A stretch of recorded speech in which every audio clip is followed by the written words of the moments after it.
எல்லாருக்கும் very good morning. நம்மளுடைய work ஷாப்பில் ஒரு R15, ஒரு டிஸ்கவர், அதுக்கப்புறம் டிவிஎஸ்ல அப்பாச்சி, இதெல்லாம் யூடியூப்பை பார்த்து அந்த வண்டிலாம் எடுத்து வந்திருக்காங்க. கார்பெட்டில் ஒரு இஷ்யூ இருக்குது. எமகாவில் வந்து பார்த்திங்கன்னா ஒரு FZ. இந்த வண்டி என்ன கம்ப்ளைண்ட் கேட்டிங்கன்னா, ஒரு மேஜரான கம்ப்ளைண்ட்டு. இந்த ஃபோர்க்கில் வந்து பார்த்திங்கன்னா ஆயில் சீல் லீக் ஆகி கிளியராகவே தெரியும். இங்கே பாருங்கள், இதனால் என்ன ஆயிருக்குன்னா full and full ABS disc பிரேக்கும் ஆல்ரெடி டிஸ்க் பிரேக்ஸ்லேயும் ஃபுல்லாகவே ஆயில் வந்து உங்களுக்கு ஃப்ளோ ஆகிருக்கு. இந்த பக்கம் ஆயில் லீக் ஆனால் உடனே நீங்கள் கண்டிப்பாக பார்த்து தான் ஆகணும். இங்கே பாருங்கள், இதை பார்க்காம இருந்தீங்கன்னா பிரேக்ஸ்க்கு கரெக்டாக அப்ளை ஆகாது. நான் பிரேக் பிடிக்கலன்னு தான் வந்தார். அதுக்கப்புறம் நம்ம எக்ஸ்பிளைன் பண்ணவருக்கு இந்த மாதிரி ஆயிருக்கு சார் சொல்லிட்டு அப்போ தான் வந்து சில விஷயங்கள்லாம் வந்து புரியுது. இந்த ஃபோர்க் ஆயில் சீல் நம்ம ப்ராப்ளம் பார்க்கலாம், அந்த பக்கம் இருக்கிற ஆயில் சீலும் உங்களுக்கு போயிடும்.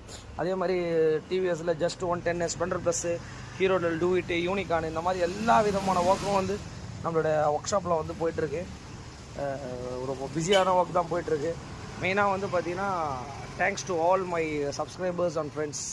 நம்மளுடைய ஒர்க் ஷாப் வந்து பார்த்திங்கன்னா ஏதாச்சும் யாருக்காவது வண்டி 2 வீலர் ரிலேட்டடாக ஏதாவது வேணும்னாலும் எஸ்கே பைக்ஸை கான்டாக்ட் பண்ணுங்கள். இந்த வெஹிக்கிள் வந்து பார்த்திங்கன்னா இந்த FZல ஒரு ஃபோர்க் ஆயில்ஸ் இல்லை ஒர்க்குக்காக நம்மகிட்ட வந்து இந்த மாதிரி ஃபுல் அண்ட் ஃபுல் நம்ம ஃபுல்லாக பிரிச்சுட்டு க்ளீனாக வந்து பார்த்திங்கன்னா நம்ம ஆயில்ஸில் மாற்றணும். அப்போ தான் வந்து பார்த்திங்கன்னா ரொம்ப ஒரு நீட்டாக இருக்கும். இந்த மாதிரி ஸ்ப்ரிங்கு தனித்தனியாக கழட்டிடணும்.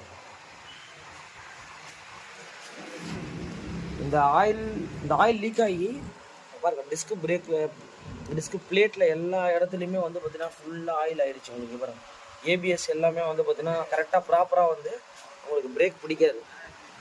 பிரேக் கரெக்டாக பிடிக்காத காரணம் இந்த fork oil seal oil league ஆகி இங்கே பாருங்கள், இந்த இடத்துல எவ்வளோ ஆயில் இருக்குது, ஃபுல்லாகவே கம்ப்ளீட்டடாகவே ஆயில் இருக்குது. இந்த வெஹிக்கிளுக்கு வந்து நம்ம ஃபோர்க் எல்லாமே நீட்டாக ஒர்க் பண்ணி முடிச்சிட்டோம். ஓகே.